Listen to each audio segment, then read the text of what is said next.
Welcome to the deep dive. We are really thrilled you're joining us today because our mission for this session is to basically act as your advanced instructors.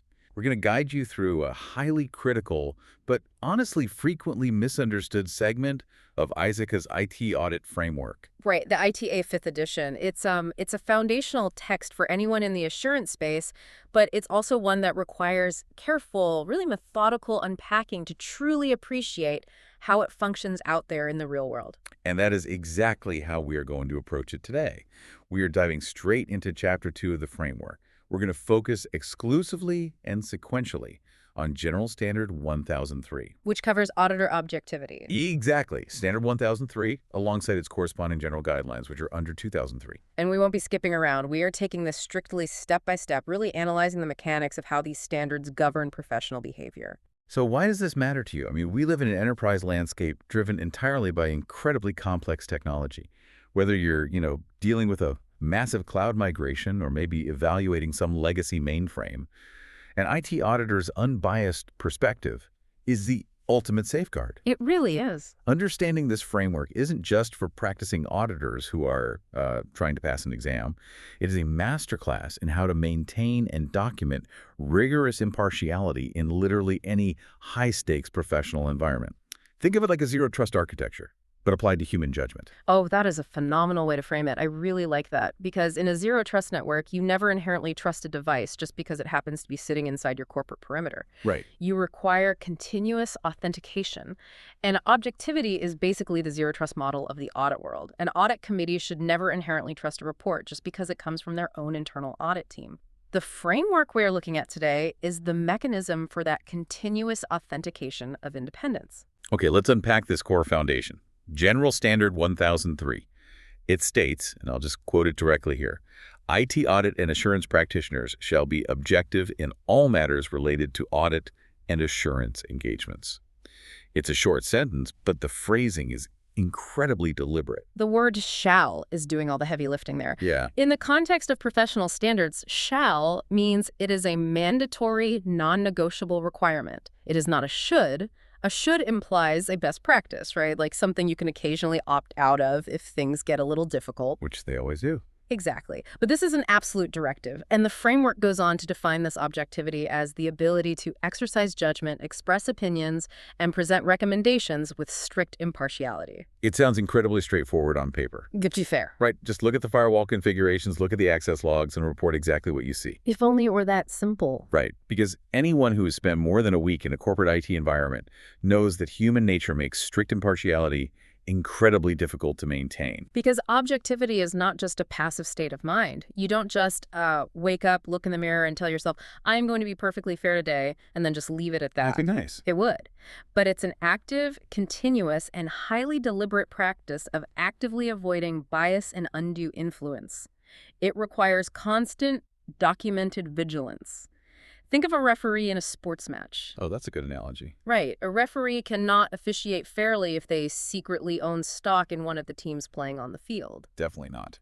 And the standard emphasizes that this impairment of objectivity can actually exist in two distinct ways. It can exist, in fact, meaning the auditor is actually quantifiably biased, but it can also exist in appearance. And that second one is where things get really complicated. Appearance is often much harder to manage than fact. Let's say you are a senior IT auditor and you happen to own a significant amount of stock in a specific cloud service provider, say AWS. Now, your company is evaluating a massive migration to AWS, and you are auditing the proposed security architecture. In fact, you might be a consummate professional.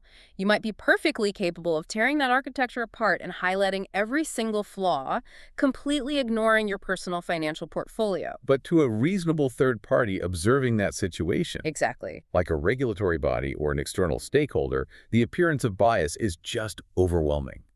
They look at the situation and conclude your judgment is likely compromised. And in the eyes of Standard 1003, the appearance of impairment is just as damaging to the integrity of the audit as a factual impairment. The standard requires you to actively disclose any impairment, whether in fact or just an appearance, and implement measures to reduce its impact. Which brings us to the rationale behind all of this, outlined in General Guidelines 2003.1. This is the introduction to the objectivity guidelines. Why do we need such strict, codified rules for something as abstract as a person's mindset? I know you've probably heard pushback on this. Oh, constantly. I hear it from seasoned professionals who say, look, we hire highly compensated ethical professionals. Can't we just trust our people to do the right thing without a massive rule book breathing down their necks? Well, if we connect this to the bigger picture, abstract trust just doesn't scale in complex enterprise environments. Objectivity is literally the currency of trust in the business world. Without a documented, verifiable framework ensuring that objectivity, the entire audit function just collapses into meaninglessness. Let's contextualize that with a real-world scenario so you can really picture it. Imagine a Fortune 500 enterprise is about to execute a multi-billion-dollar acquisition. The board of directors is relying heavily on an internal IT audit to ensure the target company's cybersecurity posture is sound. High stakes. Very. They need to know they aren't buying a company that has a massive undiscovered data breach lurking in its servers. Right, and if the auditor who conducted that critical assessment is later found to have a close personal friendship with the target company's chief information security officer, the board's confidence in that entire report evaporates instantly. It doesn't matter if the auditor actually softened the findings or not. The multi-billion-dollar valuation is now sitting on completely compromised ground. Yeah, that makes sense. Objectivity ensures credible audit results. It supports sound executive decision-making, and ultimately, it reinforces stakeholder confidence from the board all the way down to the customers in an organization's systems and overall governance. Because without that verifiable trust, an audit report is just a very expensive piece of paper with meaningless technical jargon on it. So how do practitioners actually achieve and maintain this? We move into the methodology, Guidelines 2003.2, which introduces the conceptual framework. This is a vital pivot in the ITAF document. The authors recognize a fundamental mathematical truth here. It is impossible to write a specific black and white rule for every single conflict of interest that could ever conceivably happen in the fast-moving world of technology. The permutations of human relationships and technical overlap are just infinite. Exactly. You can't have a corporate rule book that says Rule 42B if your former college roommate is now the lead Kubernetes engineer for the cloud migration project you are currently auditing, and you still occasionally play online video games together on weekends. Here is the exact protocol. It's far too specific. The rulebook would literally be 1,000,000 pages long. So instead of an exhaustive list of hyper-specific rules, ITF provides a methodology. The conceptual framework is a structured, three-step approach that practitioners must apply to any situation that arises. Let's walk through those 3 steps for you. Step 1 is identify threats. Yeah. Am I just waiting around for a conflict to tap me on the shoulder, or is there proactive expectation here? Oh, it is entirely proactive. Before you begin an engagement and continuously throughout it, you have to actively analyze your environment. You are looking for circumstances or relationships that could compromise your independence or objectivity. Like what? You have to ask yourself, do I have a financial stake here? Did I help design this system last year? Do I have a personal relationship with the auditee? Okay, so sticking with our hypothetical, I realize that, yes, the lead Kubernetes engineer on this audit target actually is my old college roommate. I've identified the threat. Step 2 is evaluate their significance. Right. Once identified, you don't immediately panic or resign from the audit. You evaluate the threat based on 2 distinct axes: the likelihood of the threat occurring and the potential impact it would have on your professional judgment.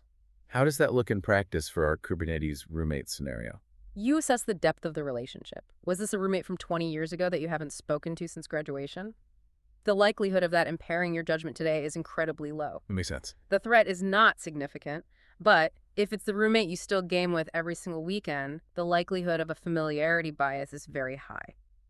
Next, you look at the impact. Okay. Are you auditing the entire IT department's budget where his specific role is just a tiny, tiny fraction of the scope? Or are you directly auditing his specific Kubernetes security configurations? Oh, I see. If it's the latter, the potential impact on your judgment is massive. High likelihood, high impact. That means it's a significant threat. Which brings us to step 3. Manage the threats by applying safeguards. We'll get into the specific types of safeguards shortly, but essentially, you're implementing controls to either eliminate the threat entirely or reduce it to an acceptable, manageable level. But the framework anticipates situations where standard safeguards simply aren't enough. Guideline 2003.2.3 draws some very hard lines for when a threat is just too big. What happens when you determine that appropriate safeguards are not available? Or maybe they cannot be applied to reduce the threat to an acceptable level. Let's say we are in a mid-sized company with a frozen IT budget. We literally cannot afford to hire an external consultant to act as a safeguard. What does the auditor do then? The framework provides two initial choices in that exact scenario. First, you must eliminate the circumstance causing the threat entirely. If the threat is a financial interest, you sell the stock.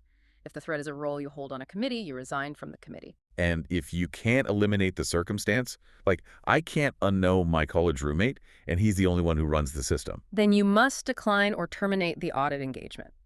You step away from the audit, full stop. You inform the audit director that you are impaired and cannot perform the work. I want to push back on that a bit because in a perfect world, sure, you just step away.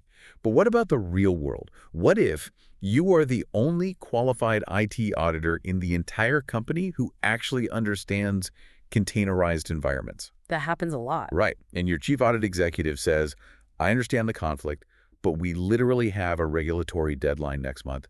I don't care about the roommate thing. You cannot decline this. We need the audit done now. Does the auditor just quit their job? This is where the framework introduces the ultimate failsafe. If you absolutely cannot decline or terminate the engagement due to structural or management constraints, you must radically disclose the impairment. Radically disclose. Okay. Yes. You have to formally disclose it to those charged with governance, like the audit committee or the board of directors, and you must explicitly document the impairment in the final audit report for all readers to see. You cannot hide it in the work papers. It must be front and center in the final deliverable. We will dive much deeper into the mechanics of that disclosure later, but the principle is clear. Radical transparency. Before we move off the conceptual framework, Guideline 2003.2.5 brings up a very specific, strict restriction regarding non-audit services. Yes, this is a big one. It states that practitioners cannot perform non-audit services in areas where they will conduct a current or future audit. This is the classic grading your own homework prohibition. If you act as an advisor and help build the security architecture of a new application today, you cannot objectively audit the effectiveness of the security controls tomorrow. You have a vested interest in the success of the design. Again, playing devil's advocate for the smaller organizations out there. If you are the only IT security expert in a small credit union, management is going to ask you to help build the defenses. What is the workaround if you are also expected to audit them? The primary preferred workaround is to use alternative internal or external resources for the non-audit work.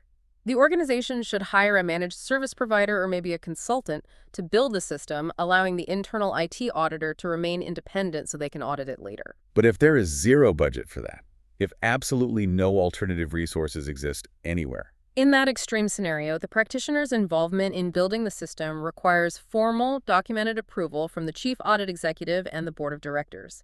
It requires the absolute highest level of executive sign-off, acknowledging that the board is intentionally compromising the independence of their upcoming audit because of resource constraints. It's all about shifting the risk acceptance to the board. So we've talked about identifying threats. Guideline 2003.3 categorizes these enemies of objectivity into three main buckets. It provides practitioners with a taxonomy of professional landmines to watch out for. The first major category is threats from personal interest or relationships. Within this, the framework identifies three specific subthreats: self-interest, familiarity, and bias. Let's break those down. Self-interest is generally the classic financial or career incentive, right? Precisely. Let's look at a massive ERP implementation, like deploying SAP across a global enterprise. These projects are notoriously expensive and very prone to delays. Imagine an IT auditor whose annual performance bonus, or perhaps their eligibility for a promotion, is tied to the overall company's successful on-time launch of this new ERP system. That's a massive conflict. It is a textbook self-interest threat. If that auditor is tasked with assessing whether the new ERP's access controls are functioning correctly before go live, and they discover a critical segregation of duties flaw that will take 3 weeks to fix, they're financially incentivized to minimize that finding. Exactly. If they report it accurately, the launch is delayed, and their bonus simply disappears. Next is familiarity. We touched on this with the roommate example, but let's dive into the psychology of it. It's not usually a sudden, dramatic corruption of morals, is it? Not at all.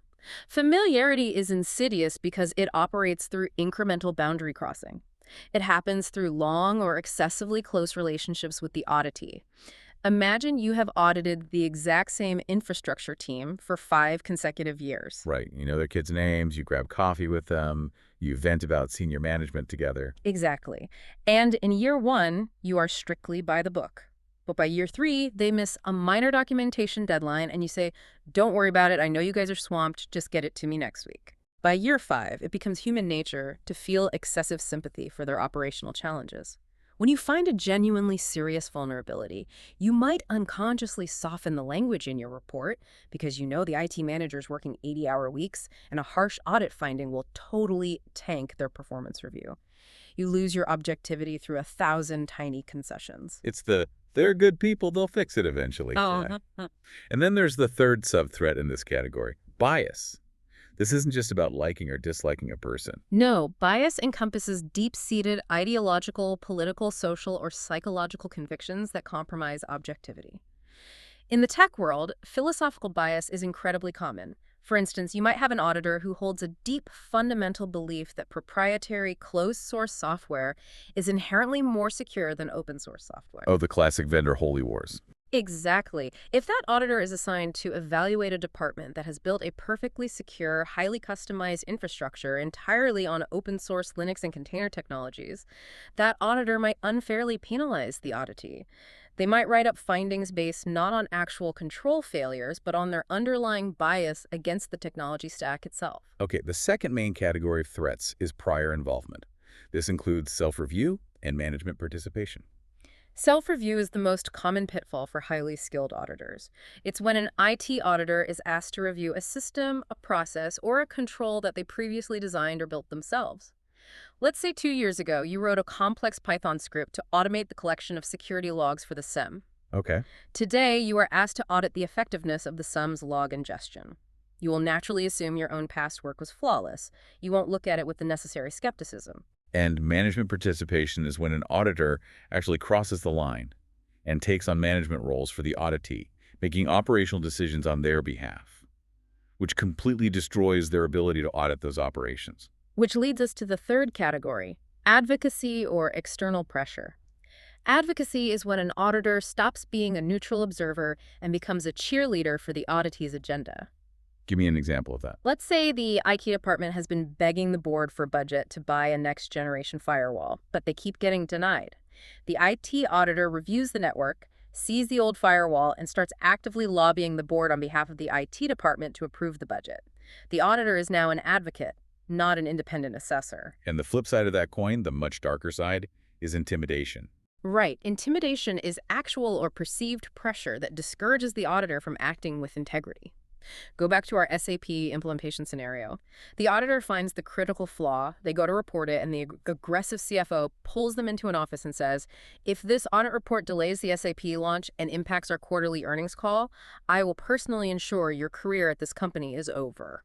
That is a terrifying but very real scenario in high-stakes corporate environments.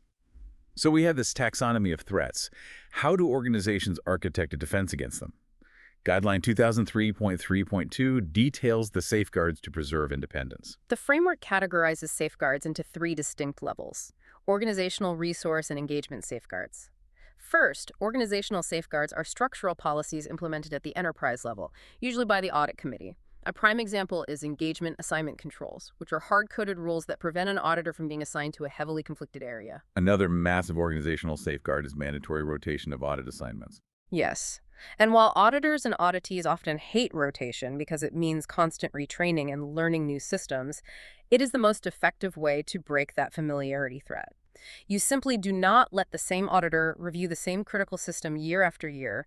You rotate them to a different department to reset the relationship boundaries. The second level is resource safeguards. This is primarily about staffing agility. If a significant threat is identified with an internal team member, say our Kubernetes roommate scenario, a resource safeguard is to alter the stacking of the audit.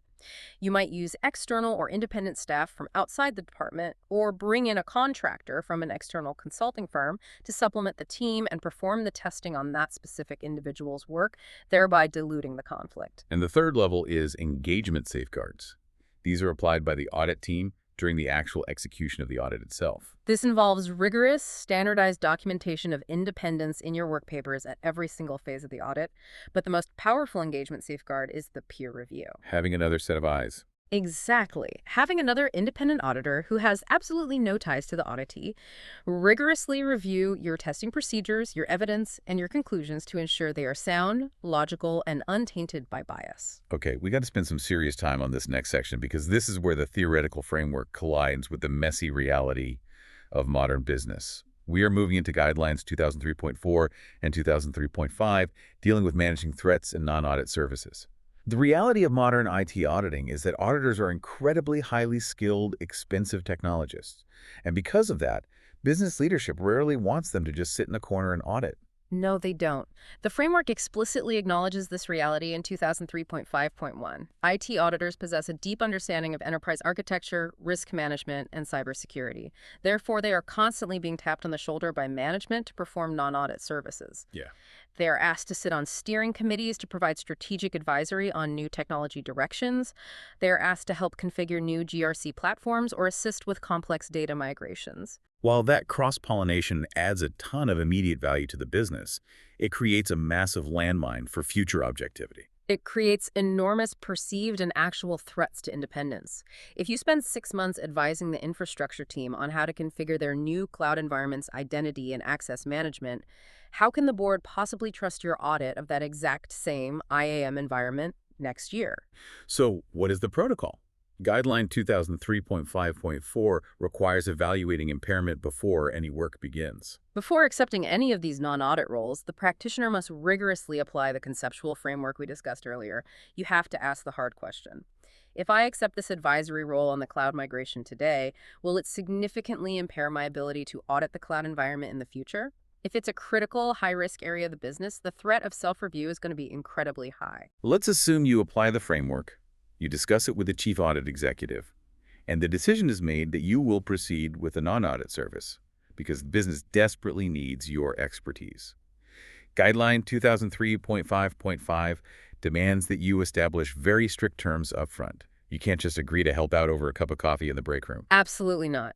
The days of informal advisory are over when you operate under this framework. You have to document everything formally with IT audit management and those charged with governance. You must define the exact service objectives. What precisely are you building or advising on? You need a granular service description. You must explicitly confirm the audited entity's responsibilities. Meaning you document that IT management still owns the process, not you. Exactly. You have to clearly define your professional limitations. And the most critical part of this documentation, you must specifically identify how this non-audit service will limit your future audit scope. You literally have to write down in a formal document, because I am providing advisory services on the architecture of this specific cloud migration project, I am legally walling myself off from performing any assurance or audit activities on this architecture for a period of 2 years. It creates a definitive paper trail of boundary setting. It protects the auditor, and it protects the integrity of the audit function. Which leads us directly into Guidelines 2003.6. We've talked about the gray areas, but what non-audit services are actually considered safe? What can an auditor do without ruining their objectivity? The framework in 2003.6.1 and 6.2 clarifies that routine, administrative, or insignificant activities are generally safe. But more importantly, providing routine advice on IT risk and controls is permitted. Where is the line between advising and designing? It's the difference between pointing to a map and driving the car. It is perfectly acceptable for an IT auditor to look at a proposed architecture and say, industry best practices, like the NIST cybersecurity framework, suggest you should implement multi-factor authentication at this specific gateway. That is providing routine advice based on established frameworks. You are highlighting a risk. But actually logging into the system and configuring the MFA rules yourself. That crosses the line. Got it. Which brings us to the golden rule of non-audit services found in 2003.6.3. Avoid management responsibilities. An auditor can advise, an auditor can recommend, but management must decide and execute. That is the core to it. Let's explore how we ensure that actually happens. Because a common trap is the rubber stamp. An auditor writes a highly technical advisory report recommending a specific firewall configuration. They hand it to a business side manager who doesn't understand technology at all. The manager just signs the bottom of the report blindly and says, make it so. Technically, management decided, right? The framework anticipates the rubber stamp problem. To truly avoid assuming management responsibility, the enterprise's management must meet 4 specific criteria. 1, they must explicitly, in writing, assume all management responsibilities for the project. 2, they must designate an individual within senior management to oversee the auditor's non-audit service. Okay. 3, and this is the crucial defense against the rubber stamp, that designated individual must actually possess the requisite skill, knowledge, and experience to evaluate the technical work the auditor is doing. And 4, management must accept full, ultimate responsibility for the results of the implementation.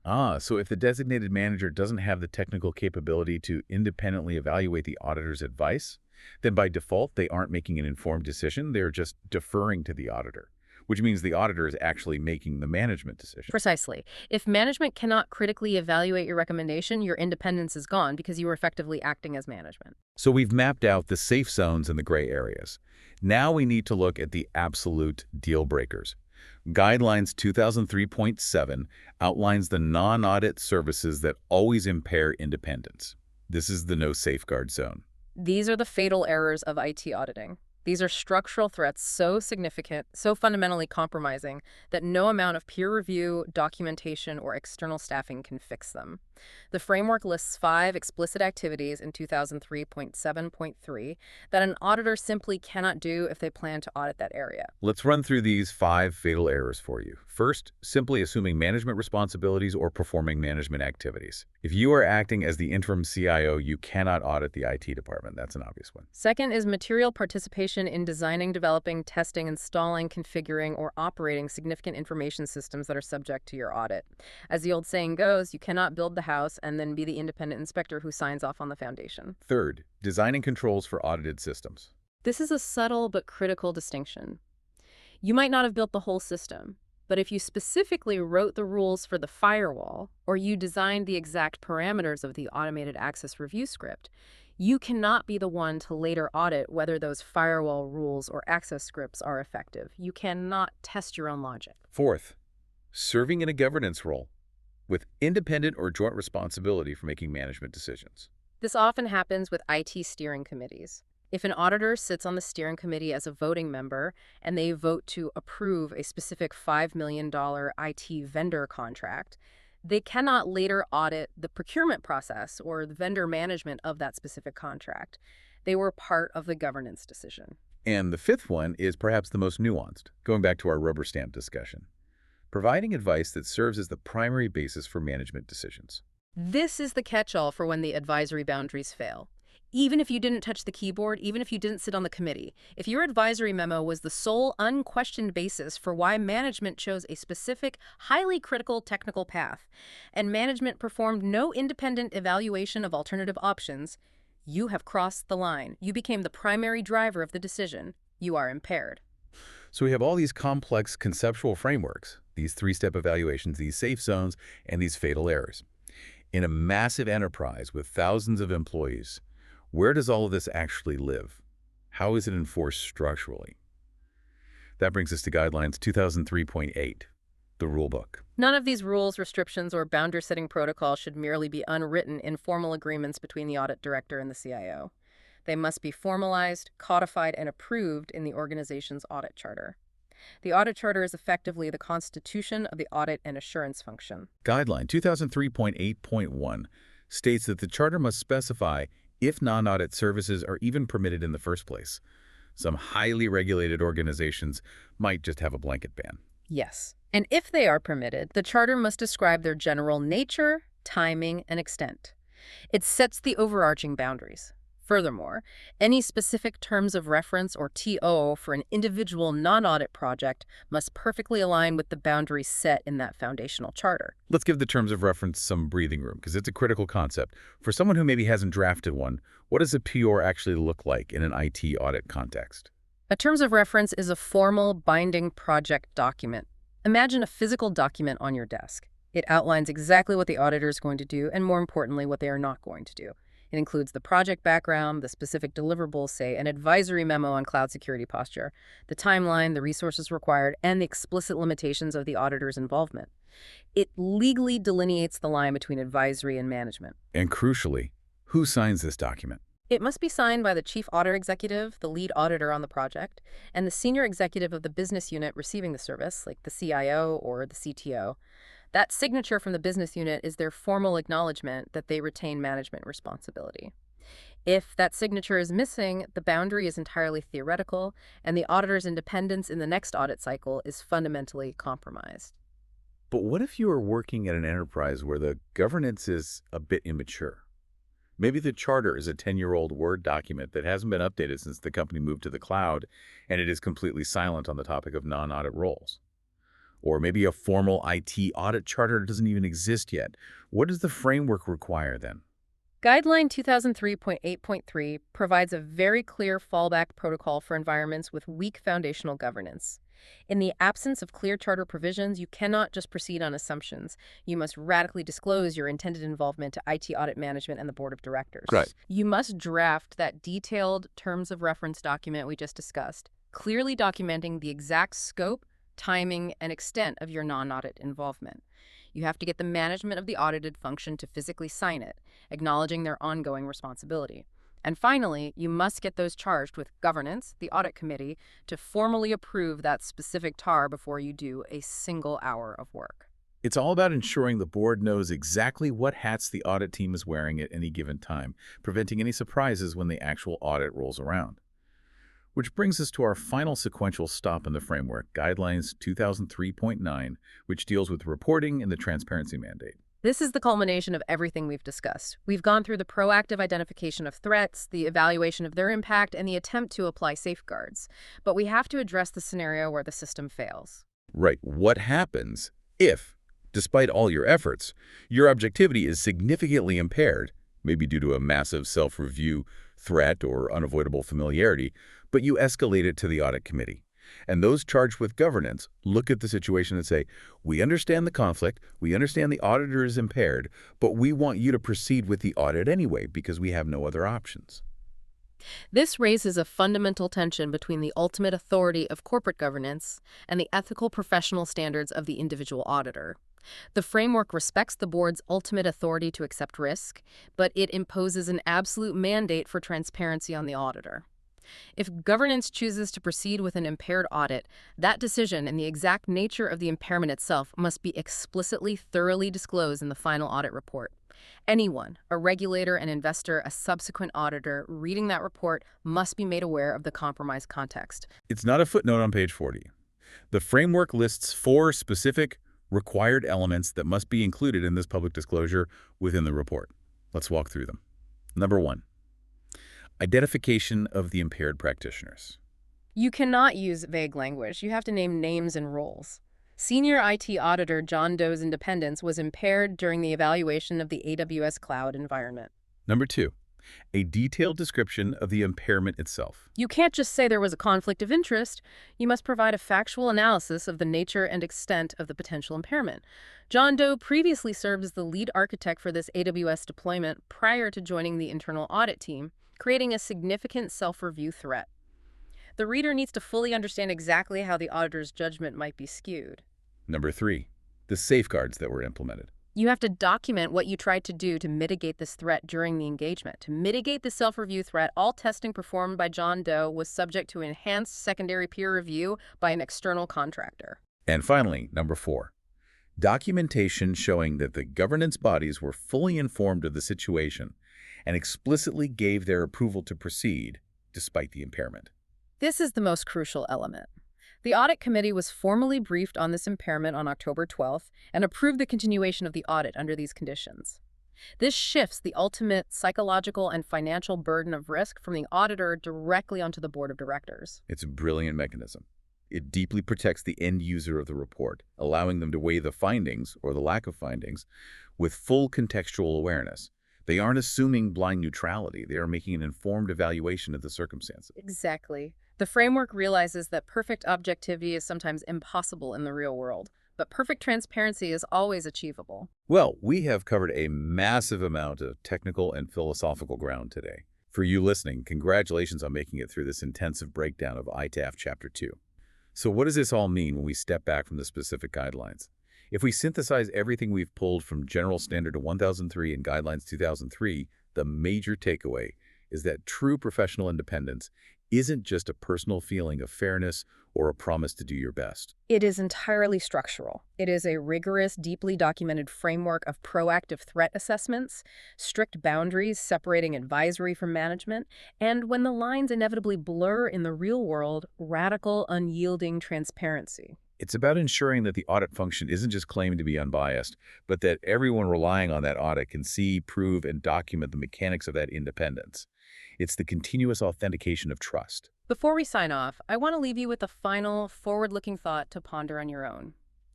Everything we discussed today, familiarity, self-interest, intimidation, it all relies on human psychology and human relationships.